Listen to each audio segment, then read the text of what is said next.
Good morning. সকালটা কিন্তু আজকে শুরু করছি রাধা গোবিন্দের পুজো করে। প্রত্যেক দিনের মতো কিন্তু স্নান করে এখানে পুজোটা করে নিচ্ছি।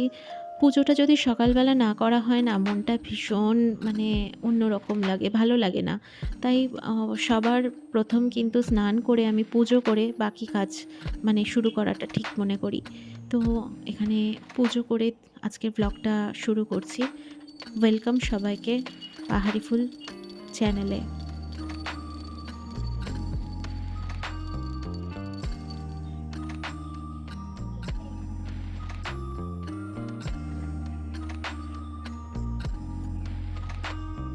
তো এখানে আমার পুজো করা হয়ে গিয়েছে। তো আমরা আজকে একটা বিশেষ জায়গায় যাব। তো সেই কারণে বুবু সোনাকে এখানে ব্রেকফাস্ট করিয়ে নিলাম। সাথে আমরাও কিন্তু একটু চা আর ডিম টোস্ট আজকে ব্রেকফাস্টে নিলাম। তো কোথায় যাচ্ছি চলুন আমাদের সাথে। তাহলে আশা করছি ভালো লাগবে। তো আমরা কিন্তু যথারীতি ব্রেকফাস্ট করে পৌঁছে গেলাম সেই ফুলের স্বর্গরাজ্যে, যেখানে আ মানে প্রতিটা মানুষই মনে হয় পছন্দ করে যে এই শীতের ফুলের সম্মান নিয়ে এই নার্সারিগুলো এখন পুরো সেজে গেছে আরকি। তো সেখান থেকে কিছু কালেকশন আজকে করার আছে, সেই কারণে কিন্তু আমরা একটা এই মানে নার্সারিতে চলে এসেছি।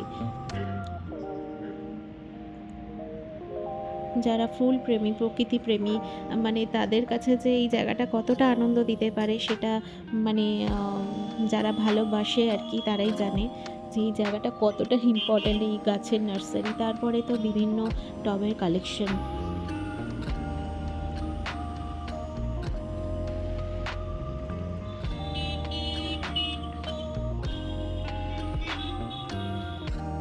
আমি আমার ব্যালকনির জন্য যে গাছগুলো নিয়েছি সেটা হচ্ছে একটা ১২ মাসের শিউলি ফুল। এটা টবেই হবে বলল ওরা।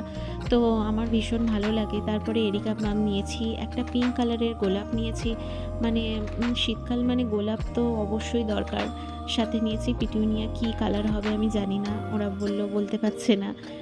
তো তার সাথে নিয়েছিলাম এখানে ইনকা গাঁদার চারা আর মাটি আর কিছু মানে সার। তো আমরা বাড়িতে পৌঁছে গেলাম। পৌঁছানোর পরে কিন্তু আ মাটির মধ্যে বিভিন্ন সার মিশিয়ে রেশিওটা যদিও আমি জানি না, আমার হাসব্যান্ড জানে এটা। তো ও কিন্তু টবগুলো রেডি করে ফেললো। এখানে গাছগুলো আমরা রেডি করে ফেলেছি। তো খুব তাড়াতাড়ি ব্যালকনি মেকওভার নিয়ে কিন্তু আসছি। আজকের ব্লগ